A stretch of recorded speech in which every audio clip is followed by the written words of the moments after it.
The Earth is a beautiful and complex planet, home to some extraordinary and precious sights.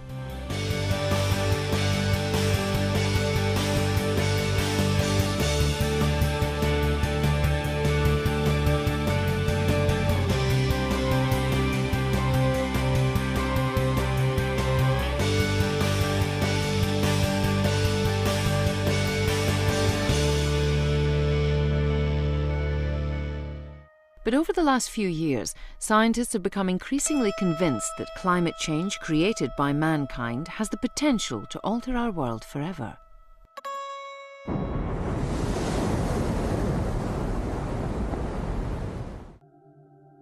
The driving force behind Earth's climate is energy from the sun. Energy travels from the sun in the form of shortwave infrared radiation. Some of it doesn't get through the Earth's atmosphere, but lots of it does, and it's then absorbed by the land and the oceans and warms them up. The Earth re-radiates the energy back in the form of long-wave infrared radiation. But gases in the Earth's atmosphere, called greenhouse gases, trap some of that radiation. They act like an invisible insulating blanket around the Earth.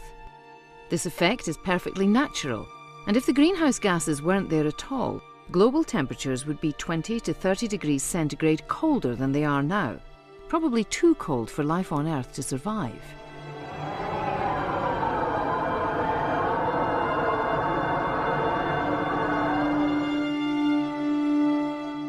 There's a delicate balance between how much energy reaches Earth and how much is returned into space.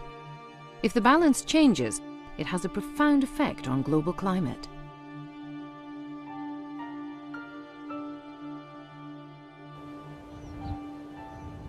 There have always been natural variations in climate, since long before humans evolved. The climate system varies naturally over many millions of years, over many thousands of years. If you think back to what it looked like when the dinosaurs were around, very hot, lush, tropical vegetation.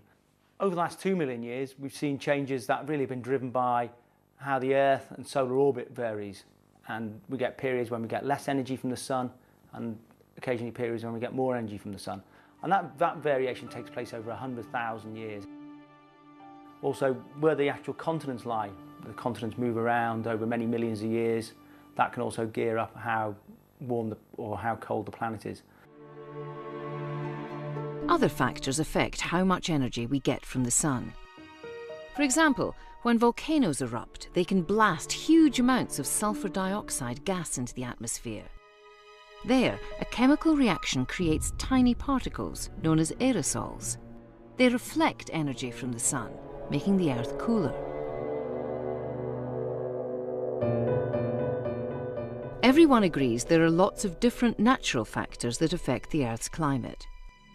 But some scientists have argued for many years that mankind is also having an effect. Our planet now is really different to how it looked 300 years ago. For a start, the population now is much bigger. The world's population today is about 6.5 billion people. 300 years ago, that was only about 650 million. There's so much more technology around today. There's been the Industrial Revolution. We've used all these fossil fuels. We're now completely reliant on them to carry out actions in our everyday life, to heat our home, to go to school. All these different things require fossil fuels. In fact, 3/4 of the energy we use in the UK comes from fossil fuels. And fossil fuel use is a global issue too. Another, what some may see as a problem into the future, is that rapidly developing countries like China and India, they've got really big populations that are rapidly increasing. And all these populations, all these people, they're going to naturally want to have the sort of lifestyle change that we've had. They're going to want to swap their bikes for cars. They're going to want all the domestic appliances that we've sort of got used to and that have made our lives easier. When fossil fuels are burned, they produce a gas called carbon dioxide, also known as CO2. The human race is now producing quite incredible quantities of carbon dioxide, over 7 gigatons a year. That's more than the weight of 1,000 million male African elephants.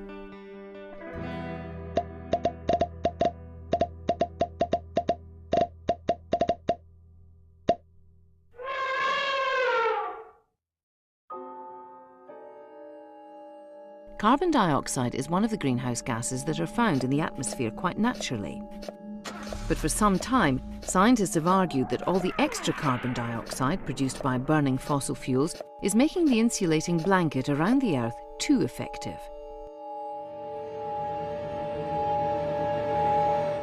It means that less energy escapes back into space.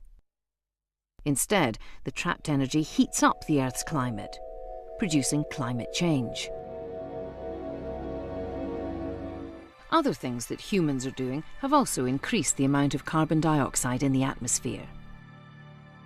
Until recent times, a lot of the Earth's carbon dioxide has been absorbed into plants and trees as they use it to make food during photosynthesis. It's been an important way of keeping carbon dioxide locked away instead of up in the atmosphere.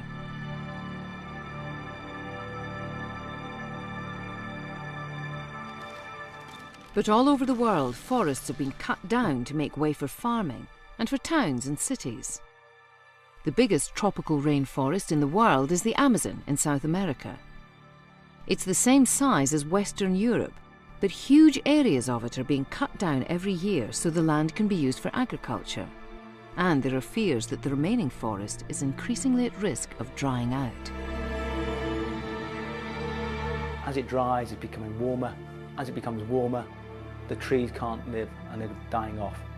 That will just release more carbon dioxide into the atmosphere and speed up the rate of climate change as well. We need to really stop the loss of the forest to make sure they can act as some sort of buffer on the amount of carbon dioxide that we're pumping into the atmosphere. There are so many different factors involved in climate change that it's hard for scientists to predict exactly how much global average temperatures will increase in the future. Just for example, the scientists can't predict how humans will behave. Will we be prepared to cut back on our use of fossil fuels? Or are we too addicted to our current way of life to do that?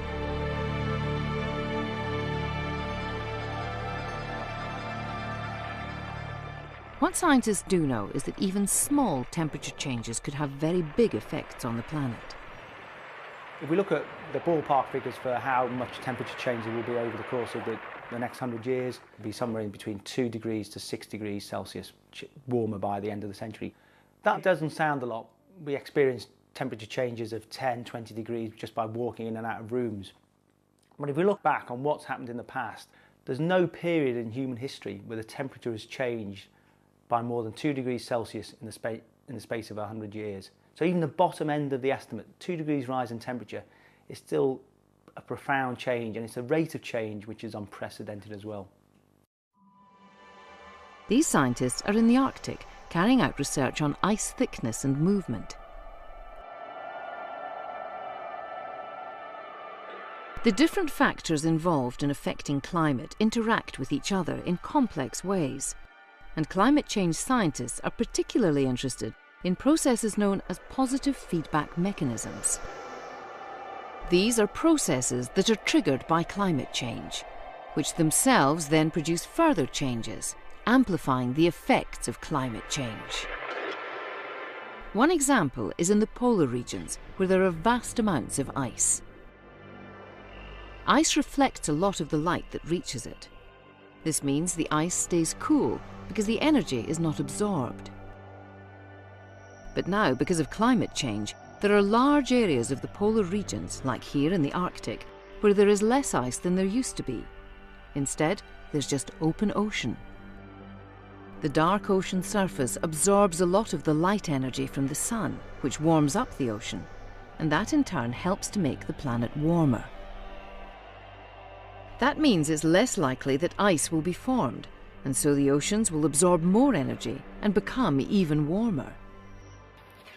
It's interrelationships like these that make climate change a complex and important field of study. And it makes it vital that scientific research is accurate and well thought out.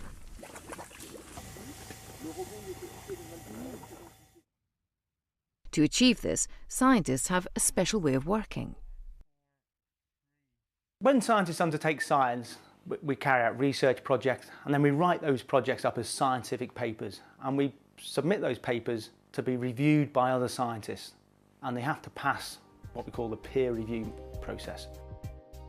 The peer review process means that research can be published only if other scientists believe the research is good and valid.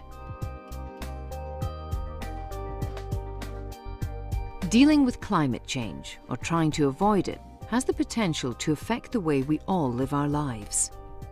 We need a good understanding of reliable scientific research to help us make well-informed decisions about what to do. Climate change is increasingly being seen as a moral issue, and not only as one that's scientific. I mean, there's a lot of scientific research that's gone into climate change, but increasingly the decisions are political. It's not necessarily, how much doubling of CO2, carbon dioxide, is going to affect global temperatures. It's about how are we going to get people to cut down on their carbon emissions. And in this country, we might have the technologies to do that, but how exactly are we going to be able to do that in developing countries? Is it fair that we necessarily say to them they've got to cut down on their carbon emissions when they haven't had this path of development that we've had so far? Is it fair to them to say they can't have these things? It's all quite a complicated political issue. Decisions on these issues will have huge economic and social consequences too, and that makes them controversial. Some people claim that climate change caused by humans isn't happening, or that the role that humans play in changing climate is tiny compared with the impact of natural forces. Some people might want to disbelieve what scientists are saying. Some of these people might be scientists themselves, and their jobs might depend upon having a particular point of view, so they might not want to change it. Other people, it might not be as well thought through as that. It's very hard to change your behaviour, and I can understand people saying, oh, I'd much rather think that climate change isn't a problem, and then I don't actually have to give myself these choices. Recognising how controversial and important climate change is, the United Nations set up an international organisation of scientists and governments called the Intergovernmental Panel on Climate Change, or IPCC. In 2007, the panel reviewed thousands of scientific research papers that had already been peer-reviewed and approved by scientists. The panel concluded that most of the increase in global average temperatures since the mid-20th century is very likely due to the increase in greenhouse gases generated by humans. In other words, we are affecting the world's climate. The IPCC also said there is plenty we can do to avoid the worst effects of climate change and save much of what is precious. The question for us all now is, what are we prepared to do about it?